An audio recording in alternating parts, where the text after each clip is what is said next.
మీ మహాదయ చొప్పున మా బిడ్డల్ని, మా సంఘాన్ని, మా సహవాసాన్ని, మా దైవజనులు, ఇదిగో మా చిన్న బిడ్డలందరినీ ఎంతో క్షేమంగా ఉంచారు. మీకు స్తోత్రం. నూతన మాసంలో మొట్టమొదటి పరిశుద్ధ దినాన్ని బట్టి మీకు స్తుతులు చెల్లిస్తున్నాం. బిడ్డలందరూ దీవించండి, మీ అందరి భయభక్తులను అనుగ్రహించండి. మా ముందర సమయ క్రిస్మస్ మీ హస్తాలుగా అప్పగిస్తున్నాం.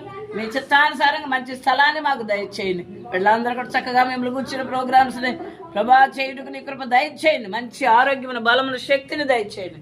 అలా ఈ 2025వ సంవత్సరంలో సెమీ క్రిస్మస్ చూసే భాగ్యాన్ని, దానిలో పార్టిసిపేట్ చేసే అవకాశాలు మా పిల్లలందరికీ మాకు అనుగ్రహించిస్తున్నాం ప్రభా.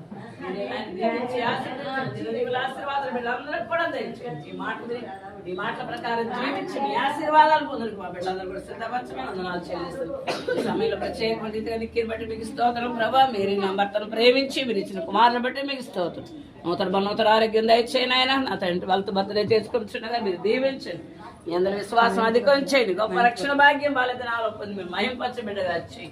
బలమైన ఆరోగ్యం గాయని మీరు దయచేయండి. తల్లిదండ్రులు కూడా దీవించమని వందనాలు చెల్లిస్తూ మా పిల్లలందరూ మీ హస్తాలుగా అప్పగిస్తూ పిల్లలందరూ స్తోత్రం రావాల్సిన